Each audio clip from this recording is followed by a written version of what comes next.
que considerar que ninguém melhor do que o próprio Marx pode falar sobre sua obra. Acho que esse é um cuidado importante, sobretudo agora que nós, e eu acho que isso é um ponto extremamente positivo, nós, assistentes sociais, estamos criando uma tradição de pesquisa, uma tradição de debate. Então é preciso fazer isso bem, acho que estamos encaminhando bem isso, né? Tem função da nossa ausência de tradição. Hoje, a gente já tem, se não uma tradição, nós já temos acúmulos, e isso é maravilhoso, mas a gente tem que caminhar aí com muito cuidado. Primeira observação, então, é essa aqui, ó.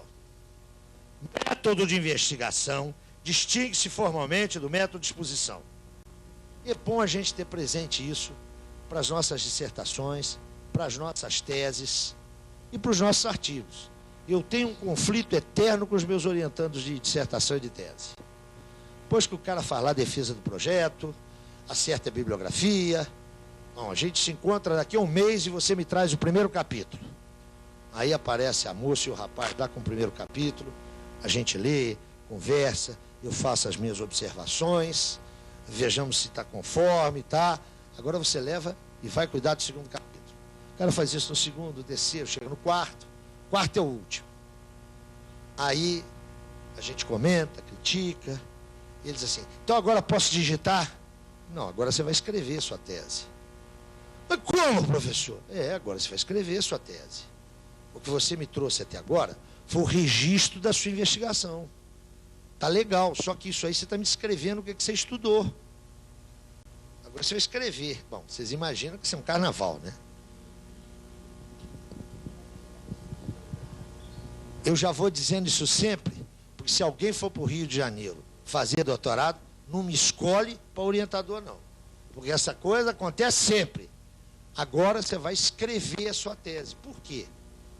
Porque 90% daquilo que os nossos orientandos fazem, e é natural isso, é da forma isso aqui, ó. Agora, neguinho, que você já conhece, é que você vai começar a escrever. Eu diria que 90% das teses na área de ciências sociais, não é de serviço social não, hein? Na área das ciências sociais, essa coisa toda aí, essa ciência com a qual ou sem a qual tudo permanece absolutamente igual, é na verdade isso aqui, ó.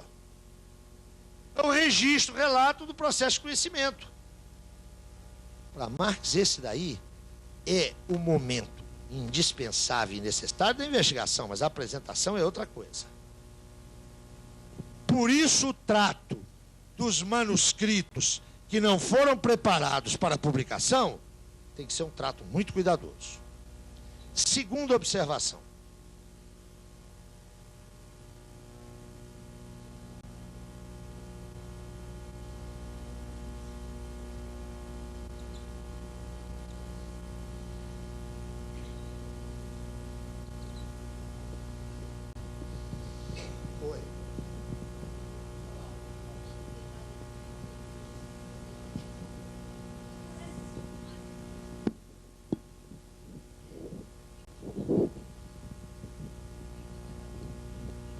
Não sei por que ele não publica.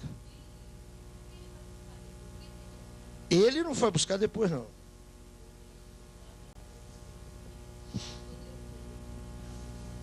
Pois é. Marx montou lá o Capital do jeito que a gente conhece. Ele tinha N textos, né, centrados naquilo que hoje é um elemento importante de discussão, trabalho produtivo, trabalho improdutivo, etc.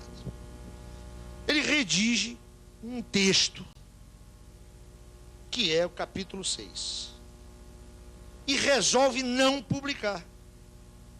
Deixou lá de lado. Nós não temos nenhuma explicação dele por que ele não publicou. Mas nós temos uma observação dele sobre o Capital 1. O Capital 1 é um todo artístico. Está ali na sua economia arquitetônica tal como devia estar. Esse texto, vocês sabem, é publicado no século XX. Me parece um texto importante, um texto instigante, interpelativo, mas eu tenho muito cuidado de trabalhar com esse texto. Por quê? Porque se o cara tinha ele pronto e não publicou, ele teve lá as suas razões. Não.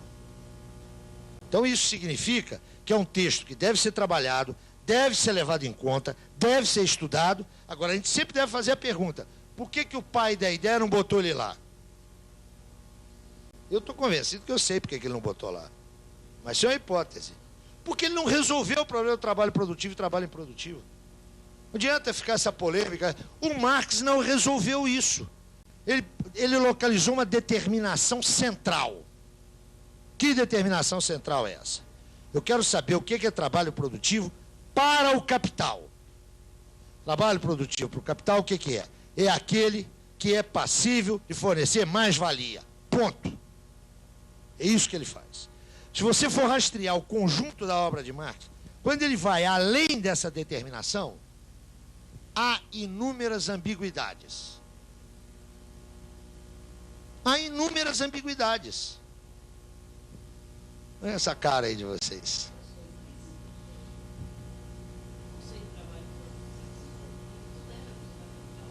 Para ele? Mas é claro. Mas é, escuta, para ele era. Para ele é. Escuta, essa não é uma problemática do Marx, é uma problemática de agora. Que o neguinho quer ficar achando se o meu dedão do pé na mão. É manicure ou pedicure? Na mão do pedicure, e ele não vai, lamentavelmente, a esses luxos, se o que ela está fazendo é trabalho produtivo. Eu acho que essa discussão, né, para os fins do Marx, ele resolveu. Agora, só um instante. Agora, quando ele foi além disso, ele deixou inúmeras. E, escuta, não sou eu que estou falando isso, não, hein?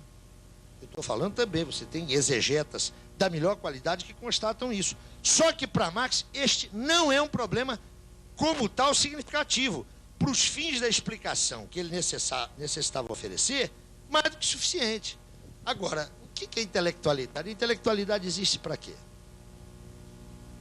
Não é para a gente inventar pólvora. É isso. Deixa eu aproveitar para antecipar aqui. Acho que Ana, de uma maneira elíptica, pôs um problema que eu acho central. Isso que eu vou dizer aqui para vocês é um troço meio complicado de dizer. Mas nós estamos no plano acadêmico, né, no nível acadêmico, falando com profissionais, com gente titulada.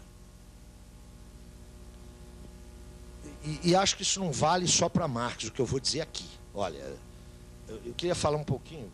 Vocês me dão 5 minutos para um delírio para voltar para cá?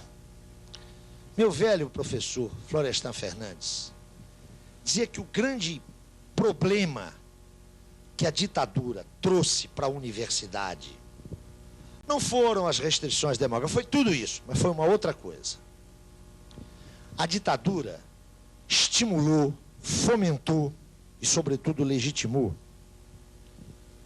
uma desqualificação do padrão acadêmico de trabalho.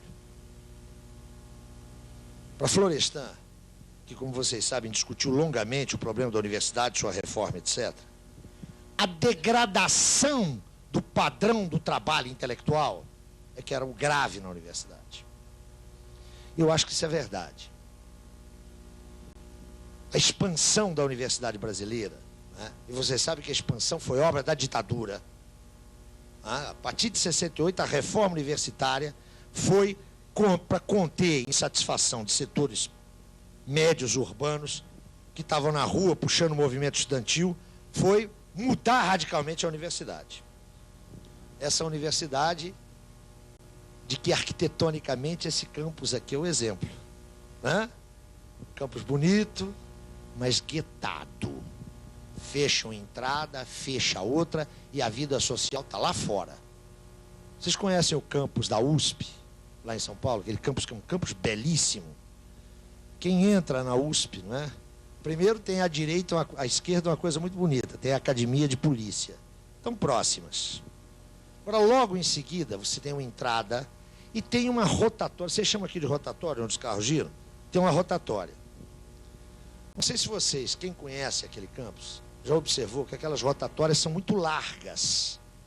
São amplas. Nem sempre coincidentes com as avenidas, as outras vias que partem delas. Vocês sabem como é que aquelas rotatórias foram calculadas? Para permitir que os Sherman, que eram os tanques da época do Segundo Exército, pudessem entrar e manobrar ali. legal, né? Essa expansão universitária fez com que todos nós, eu duvido que alguém aqui não tenha tido essa trajetória, né? Como é que a gente virou professor universitário? Como é que eu virei professor universitário?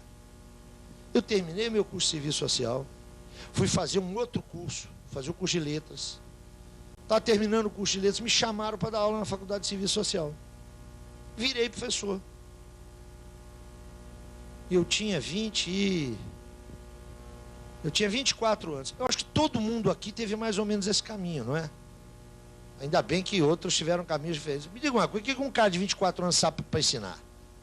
Um palmo na frente dos alunos, né? Estava 2 páginas na frente deles. É claro que uma universidade construída desse jeito não pode funcionar, né? Como é que você entra na universidade aqui no Brasil?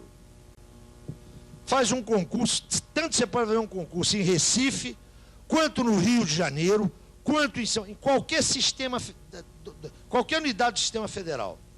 Você entra lá, você faz no Acre, em Rio Branco, vai passar a vida lá. Você só consegue sair de lá se você tem a graça de se apaixonar por uma mulher que trabalha no Rio de Janeiro, né? E aí, onde está o cabeça do casal, o outro segue atrás. Tem a cabeça e o rabo, naturalmente, né? O que eu quero dizer com isso? É uma universidade que privilegia a inércia, né? A cada 2 anos tem aqueles estágios probatórios, que a gente sabe como é que aquilo é feito, né? Eu te julgo, tu me julgas, nós nos julgamos, ou seja, ninguém julga ninguém, ninguém avalia ninguém. Quero dizer para vocês que nesse troço aí da GED, você publicar um livro ou publicar um artigo é a mesmíssima coisa. Um negócio quantitativo, não é? Depende do teu círculo de relações. Vocês sabem por que eu estou dando aula aqui? Por que me chamaram para esse curso? Eu queria acreditar que fosse pela minha competência. Talvez até seja, mas eu estou aqui porque eu sou amigo de 15 pessoas aqui do Recife, que tem o meu telefone. Ou não é assim? Escutem. Com 30 quilos, com mais de 30 quilos, ninguém pode ser ingênuo. Ah, a ingenuidade desaparece depois de 30 quilos. Quem pesa mais de 30 quilos não pode ser ingênuo. O que eu quero dizer com isso? Nós temos o fenômeno, eu quero ir para o capítulo 6º. Eu estou fazendo esse passeio para ir no capítulo 6º. E aproveitando a intervenção de Ana. Nós temos o absurdo do cara que defende uma dissertação. Aí não é tão absurdo, mas defende uma tese de doutorado em cima de uma ideia de um pensador. Escolheu uma categoria e aplicou. Qual que é o problema da discussão de Marx? O problema está aí, onde você meteu o dedão. Para que eu possa falar que não faço recurso ao capítulo 6º, eu tenho que conhecer o Capital inteiro. Mas está cheio de marxista. E isso, atenção, estou falando aqui, porque o nosso curso é sobre Marx. Vale o mesmo para Weber. Vale o mesmo para Weber. É a degradação do padrão de trabalho intelectual na qual nós vivemos, onde um sujeito leu 3 capítulos de uma obra, se arroga o conhecimento e sai dando aula. O padre Antônio Vieira dizia que havia 3 espécies de desgraçados, no sentido daqueles que carecem da graça divina. Um dos desgraçados lá do sermão do padre Antônio Vieira, o que é? É aquele que não sabe e ensina. Mas é isso que acontece entre nós. Eu vou repetir, terceira espécie de desgraçado. Um dos 3 tipos de desgraçado, carece da graça divina. É o que não sabe e ensina. É o que mais a gente vê. Então, por que essa discussão comparece? E no caso, nós estamos tratando de Marx, atenção, isso não se restringe a Marx. Porque esse é o objeto aqui agora. O fulano é marxista sem ter lido o Capital. Como é que é possível isso? E sem ter lido, quando se lê, Ana, se lê o Capital 1. O neguinho não fecha o circuito. Considera que o Capital 3, que é lá do processo de circulação, aquele é desimportante. Desimportante uma obra, é lá que a mais-valia se realiza. É lá. É na ponta que ela se realiza. Então, qual é a dificuldade? Que gera, eu não estou dizendo que essa polêmica é só pela falta de conhecimento, atenção. Mas, em geral, você faz recortes e absolutiza as limitações de um recorte. Isso tem a ver com o que eu vou dizer logo em seguida aqui. Como é que eu posso conhecer Marx? Se eu quiser ter um conhecimento seguro, eu tenho que ter uma leitura segura do Capital. Isso se põe no campo. Eu aqui estou tratando do campo apenas da tradição marxista, hein? Não estou tratando de onde isso também acontece. Está cheio de weberiano aí que nunca leu Weber. Então, é um equívoco imaginar que isso acontece só no campo do marxismo, não é verdade. No campo do marxismo isso parece mais grave pelo seguinte, porque o fulano elege uma forma de entrada no marxismo e trabalha com ela e não com Marx. Althusser é um caso, o que tem de marxista althusseriano, que nunca leu Marx, mas trabalha com a interpretação althusseriana de Marx, é um desastre. Para não falar dos gramscianos, né? A maioria dos gramscianos que eu conheço é só gramsciano. Carlos Nelson, quanto a isso, tem uma posição que é perfeita e me parece irretocável. Carlos Nelson só entende Gramsci quem levar em conta que ele supõe a crítica da economia política. Gramsci trabalhou o tempo todo com esse troço muito nítido. E ele não pode ser responsabilizado por esse bando de gramsciano que acha que a política é uma esfera inteiramente autônoma de tudo, né? Debaixo da tal autonomia relativa, corta-se absolutamente o relativo. Um negócio complicado. Então, gramsciano que não está calçado em Marx. Althusseriano que não está calçado em Marx. Lukácsiano que não está calçado em Marx. É um desastre. É rigorosamente um desastre. Isso nos leva a tentar localizar num excerto o que está, não é diluído, mas o que está sob formas determinadas ao longo do texto. Eu acho que esse é que é o problema. Agora, isso põe em questão o que alguém pode me perguntar. Então eu tenho que ler o Capital inteiro antes de começar. Se eu sou marxista, atenção. Isso não vale para outros, para quem está em outros recortes. Eu tenho que ler o Capital inteiro antes de começar a dar aula? Ah, meu filho, eu lamento. Tem. Para que você não repita os erros que a minha geração cometeu. Escuta, eu não estou tampando pedra nos outros, não. Eu estou vendo a nossa história. Você começa a ser professor de que maneira? Como é que a gente virou professor? Estamos aí, vocês devem estar aqui na escola do Recife, com certeza estão, implementando o novo currículo. O que ninguém se pergunta é como é que a gente dá aula. A gente é professor de civil, como é que se dá uma aula? Sabe essas questões bem elementares? Se você acresce a elas o nosso desconhecimento maior, o resultado não pode ser grande coisa. O resultado se torna, você pega um capítulo e faz desse capítulo o fundamento de toda uma discussão. É literalmente um desastre. Agora, não nos penitenciemos sozinhos, não é? O que tem aí de weberiano que não leu Weber, o que tem aí, e é por isso que é bom ser pós-moderno. É claro, caramba, não tem compromisso nenhum com a tradição cultural. Já que o efêmero aí está, façamos um discurso que não tem compromisso senão com o contrapelo da história, não é isso? Vocês acham que 90% dos nossos pós-modernos tem algo além de uma tintura de alfabetização? Não, né? Não tem. Eu tomei o cuidado num artigo que eu publiquei num livro organizado pelo Sérgio Lessa, que foi mencionado aqui, livro aí que tem a correspondência do Carlos Lessa, do Leandro, sobretudo, com o Lucati. Eu fiz alguns recortes e passagens pós-modernas. E procurei pós-modernos sérios. Os caras dizem absurdos tais, que qualquer criança de 7 anos morreria de rir. Isso faz sucesso entre os intelectuais. Como é que a gente explica isso?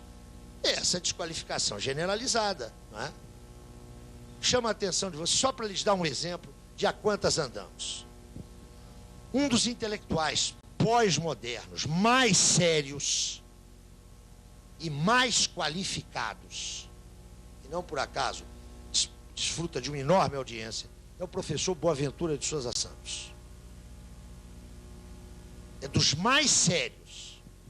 há um livro dele chamado Pela Mão de Alice, onde há um ensaio sobre Marx e o marxismo, onde há erros cronológicos, erros historiográficos, e onde ele diz de Marx verdadeiras barbaridades. Estou cansado de encontrar marxista que encontra comigo e diz, tem alguns problemas na obra do Boaventura, mas aquela interpretação dele de Marx é muito interessante, não é? Eu me senti na obrigação de escrever um texto, já saiu uns 4 ou 5 anos, com o seguinte título: O Marx de Souza Santos. Sabe? Os absurdos que o cara diz, mas o que é isso? E essa frouxidão, na medida que os tais marxistas não têm uma formação sólida, não só eles não enfrentam o debate político e teórico, como, sobretudo, se perdem em discussões que não são pertinentes. E esses processos de aprendizado da gente, além de serem contínuos, né, ou pelo menos deveriam ser contínuos, eles não podem estar desligados de uma relação com a realidade. Uma relação intensa com o real. Eu digo isso porque estou tentando sinalizar para vocês que o problema de Marx era o problema dos dias dele. Marx está querendo entender aquilo que está na frente dele. A sociedade burguesa que ali estava constituída. Aquela referência a Drummond não foi por acaso. Né? O meu objeto, o meu tema, a minha vida é o tempo presente. Para isso a gente tem que mobilizar o que está atrás. Quanto mais vocês puderem mobilizar, melhor. Mas é claro que não se consegue isso num átimo, não se consegue isso numa hora. Mas escuta cá, quem entra para a vida acadêmica tem. Se é homem agora, graças ao Fernando Henrique, que deve ter trabalhado 12 anos na vida dele, a gente tem que trabalhar 35, se for homem, 30 mulher. Tem um largo espaço aí para a gente se aperfeiçoar, né? Para a gente aprender. Então, não interpretem a minha observação anterior num sentido principista. Interpretem-na num sentido estratégico, né? Que é o seu curso do semestre que vem tem que ser melhor que o anterior. E a gente sabe também que não é assim, né? Você dá 3, 4 cursos, mas de repente briga com a mulher, o dono da casa te cobra um aluguel mais alto e o teu curso é um desastre. É assim mesmo. A gente, para alguns isso é uma tragédia, para mim isso é uma maravilha. Nós não vivemos no paraíso. Nós não vivemos num lugar, nem agora nem nunca, onde tem aquele bichinho que trabalha, que se objetiva, quer ser singular. Felizmente é um mundo de problemas. Tem nada organizado, não tem jeito de resolver esse problema. Tem jeito de reatualizar esse problema. A felicidade é de vez em quando, é uma tarde, uma semana, não é o ano inteiro. Não dá para vestir de feriado a segunda-feira. A gente pode tentar, mas não dá. Então, não se sintam desestimulados, não. Sobretudo porque tudo isso que eu estou falando para vocês se aplica a mim. Eu tenho que chegar, e a semana que vem, como essa semana eu não estudei, eu tenho que botar em dia 450... É claro que eu não vou pôr. É óbvio. Vão sempre ficando algumas tarefazinhas para o dia seguinte, né? Não tem jeito. Mas não levem na ponta, como se diz na minha terra, não levem na ponta da faca o que eu falei. Levem no cabo. Há um outro aspecto que é fundamental para a gente poder ingressar nesse universo. Está mais ou menos claro que a obra de Marx, eu situei aqui 57, 58, ponto de chegada, ponto de partida, e o cara anunciando, vai sair a minha crítica da economia política, estou acabando, está pronta, etc. É claro que a obra dele é uma obra inacabada. Relatei aqui a história dos manuscritos, 61, 63, 63, 65, e edição do Capital. É claro que a obra de Marx, como tal, está inacabada. Ele não a concluiu. Mas um pesquisador, que aliás não é marxista, é um marxólogo, chamado Maximilien Ribel, em 1968, escreveu um texto, aliás, brilhante, onde ele sustenta que a obra de Marx é inacabável. Não se trata apenas de pensar a obra de Marx como uma obra que ele não teve tempo de concluir. Maximilien Ribel diz: esta é uma obra inacabável. E essa afirmação é inteiramente sustentável. Se, do ponto de vista teórico, a obra de Marx é a reprodução ideal do movimento do capital no capitalismo, se essa é a obra de Marx, é evidente que essa obra só se conclui quando este movimento do objeto real se esgotar. Ou não? Claro que sim. Quando morreu, em 1971, Lukács dizia: é necessário um capital do século XX. Era isso que Lukács fazia referência. O objeto que Marx estudou passou por transformações substantivas e está passando por transformações substantivas. Por isso eu disse aqui, logo no início do nosso encontro, Marx é necessário, mas não é suficiente. Aquele objeto que Marx focou, cujas determinações essenciais Marx reproduziu idealmente, esse objeto hoje é outro, está mudado, está profundamente transformado. E neste sentido que o capital, como crítica da economia política, é inacabável. Ele só se esgota quando o seu objeto real esgotar-se. E não parece que esse é um desfecho para os próximos dias ou para as próximas semanas. Parece que ainda há algumas léguas a serem andadas. Neste sentido, é fundamental levar em conta algo que está subjacente a tudo que eu disse aqui.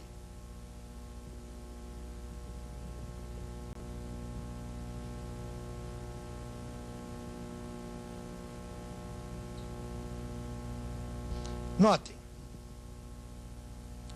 aquela afirmação da teoria como reprodução ideal do movimento real do objeto é inteiramente insatisfatória se eu não tiver uma instância que me permita aferir de algo que também foi tematizado aqui, que me permita aferir da fidelidade dessa reconstrução ao objeto reconstruído. Vamos falar de maneira bem chã, de maneira bem grosseira. Como é que eu sei que o discurso teórico que constitui os três, o capital 1, 2 e 3, como é que eu sei que aquilo não é uma puramentação descolada da realidade? Como é que eu sei que aquela reprodução é uma reprodução verdadeira? É óbvio que este problema só se põe para aqueles que dispõem de uma concepção ontológica do conhecimento. Quando nós convencionarmos que o problema da verdade é um problema de um consenso intersubjetivo, esse problema desaparece. Este problema não existe, por exemplo, na ciclópica e monumental construção habermasiana da teoria da ação comunicativa. Não é? Para Habermas, o problema da verdade é um problema de consensos intersubjetivos. Marx, como pensador ontológico, considera que o problema da teoria é o problema da sua verdade prático-social, que independe de consensos quaisquer. Qual é essa instância?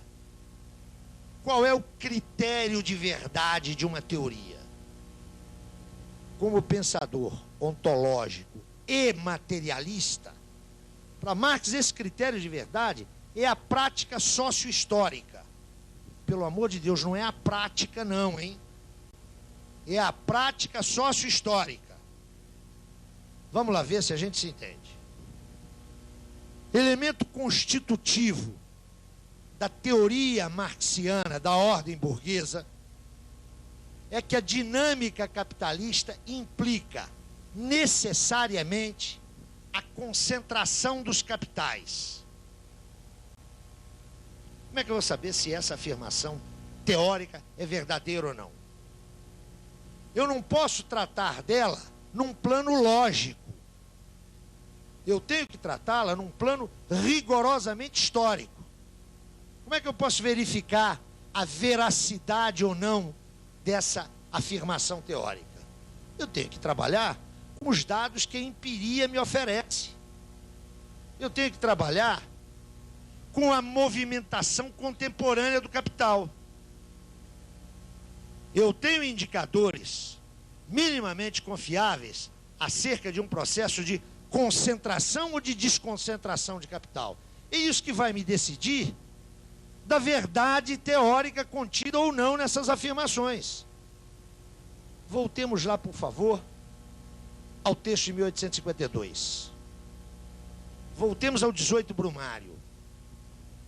A inferência teórica de Marx revela-se verdadeira pelo curso real dos acontecimentos. É lá em 1870 que vai ficar patenteada a veracidade da análise histórica de Marx, da análise teórica de Marx. Neste sentido, toda elaboração teórica, na ótica marxiana, tem que estar confrontada com processos históricos sociais determinados, localizados. E como dizia Lukács, em face da realidade, não se pode afirmar pior para os fatos. Não se pode cancelar a realidade. Isso significa, e é preciso dizê-lo também com todas as letras, que um princípio teórico fundamental é o princípio do revisionismo. Uma concepção teórica que não esteja aberta a revisões, a sua autorrevisão, isso não é teoria, isso é doutrina, quase sempre de natureza teológica. Não tenhamos diante de Marx uma posição talmúdica, fundamentalista. E sabe quem o diz? São os próprios Marx e Engels. A primeira edição do Manifesto do Partido Comunista, que sai em fevereiro de 48, não tinha sequer o nome dos autores. Nós já tematizamos isso aqui. Era um documento político. Só a partir de 1850 é que comparecem o nome dos autores. Pois bem, em 1872, preste atenção nisso, por favor, que eu acho que isso é importantíssimo para a gente poder pensar o conjunto da obra de Marx. Em 1872, ou seja, 25 anos depois da redação do manifesto, ou quase 25 anos depois, corrido um quarto de século, sai uma quinta edição do manifesto, tomando por base as edições alemãs. Hein? Vocês sabem que o manifesto sai numa edição em idioma alemão, embora impresso lá em Londres. Preparando o prefácio para esta quinta edição do manifesto, Marx e Engels, em 1872, escrevem o seguinte: estamos dando ao público, pela quinta vez ao público alemão, o documento que redigimos em finais de 1847, princípios de 1848. Estamos apresentando tal como ele foi escrito. Não fizemos nenhuma modificação substantiva nesse texto. Por quê? Porque consideramos que as suas teses fundamentais continuam válidas. Entretanto, e esse é o ponto importante, se tivéssemos que desenvolver algumas considerações novas, teríamos que refazer grande parte desse documento, porque as mudanças ocorrentes neste quarto de século, notem, estão falando de 25 anos, um quarto de século, as mudanças ocorrentes nesse quarto de século foram extremamente importantes para mudar o nosso objeto de intervenção. Meu Deus do céu, se Marx e Engels, escrevendo 25 anos depois, insistem na necessidade de considerar toda uma série de fenômenos novos, qual não deve ser a nossa atitude 150 anos depois? Me parece paradigmática essa observação do manifesto. Dizem eles, os princípios gerais continuam válidos, mas haveria que fazer toda uma série de acertos de detalhe. A preocupação está aqui, ó, porque é preciso distinguir aqui dois elementos.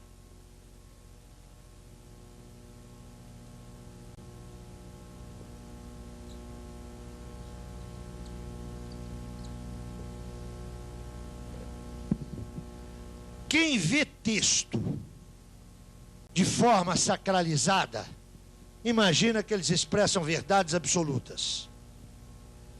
Por favor, com esse espírito, leiam a Bíblia, mas não leiam o Capital. Essa é outra instância com a qual eu tenho o máximo respeito. Acho que o direito de ter crenças e fé é algo, para mim, sagrado. Desde, naturalmente, que não se leve a hecatombe, não é? E eu digo isso porque a defesa radical da liberdade de crença, defesa que eu a faço, eu não quero viver numa sociedade onde as pessoas devam ser obrigadas ou não obrigadas a expressar determinadas confissões religiosas, mas isso tem limite, não é?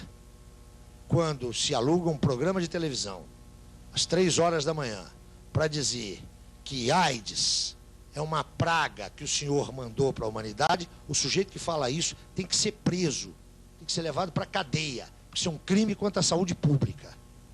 Então, a defesa da liberdade de confissão religiosa tem limites. Mas, por favor, eu tenho o maior respeito pelas mais diversas confissões religiosas, católicos, protestantes, umbandistas, primatas, todos eles têm o mesmo respeito da minha parte. Estou mencionando aqui a Bíblia apenas para sinalizar o quê? Quem quer verdade absoluta, vá na Bíblia. Toda verdade teórica é relativa. Toda. E, portanto, ela é passível de crítica, de revisão, de aprofundamento. Mas esse caráter relativo não significa falsidade, não significa erro, não significa superação. O que eu quero dizer com isso? Voltemos a Marx. O capital hoje é insuficiente para dar conta da dinâmica da sociedade burguesa. Isto significa que o capital é errado, é falso, foi superado historicamente? O capital aqui é a obra, por favor. Não, não significa isso. Significa que ele é insuficiente porque esse objeto se enriqueceu com novas determinações que têm que ser pesquisadas. Caráter relativo do conhecimento teórico, o fato de ele não se constituir jamais em verdade absoluta, não significa, não é sinônimo de conhecimento falso. Quero que as minhas palavras não sejam ambíguas. O fato de o capital expressar um conhecimento relativo do modo de produção capitalista, não significa que esse conhecimento é desprezível, é falso, está ultrapassado. Não, ele está insuficiente. O que significa mais? Que a pesquisa contemporânea tem que partir dos princípios teóricos que estão estabelecidos no Capital. Isso nos leva, e eu não posso deixar de tocar, na própria concepção de caráter relativo do conhecimento e teoria relativista do conhecimento. Frequentemente se faz uma intencional confusão com relação a isso. Vamos distinguir isso claramente. todo conhecimento teórico é relativo. Todo. Eu diria que é consensual isso hoje nos meios intelectuais sérios. Outra coisa é derivar daí uma teoria relativista do conhecimento, segundo a qual nenhuma concepção teórica dá conta da realidade. E, portanto, todas as concepções teóricas têm os mesmos limites. A concepção relativista do conhecimento acaba por criar uma noite onde todos os gatos teóricos são pardos, iguaizinhos.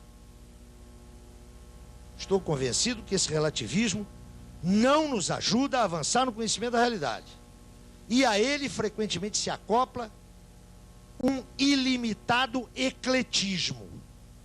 Se todas as concepções teóricas têm limites e não dão conta da realidade, são ineptas para chegar ao nervo, ao cerne, à essência da realidade, então elas são intercambiáveis. Esta não é a posição de Marx.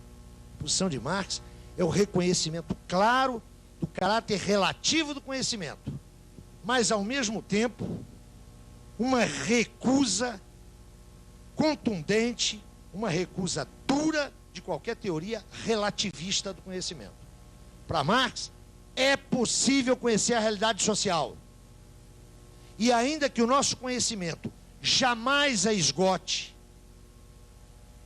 ainda que o nosso conhecimento não nos dê conta de todas as suas dimensões, isso só é possível uma vez esgotado o movimento desse objeto. Mas ainda que ele não nos dê conta de todas as suas dimensões, ele nos permite conhecer a essência da realidade.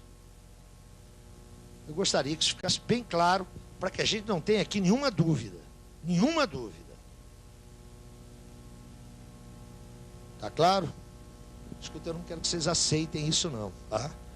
Cada cabeça, cada sentença. Eu quero só que fiquem claras estas posições. Marx não tinha a menor dúvida de que a teoria, por ele formulada, dava conta da essencialidade da dinâmica do capital na ordem burguesa. Não tinha dúvida nenhuma quanto a isso. Da mesma forma que não tinha dúvida nenhuma de que seria necessário sempre apurar, afinar, desenvolver essa concepção teórica. E mais, que certas determinações teóricas acabariam por se anacronizar, não porque elas fossem falsas, mas porque o seu objeto, no seu movimento, acabaria por despir-se delas.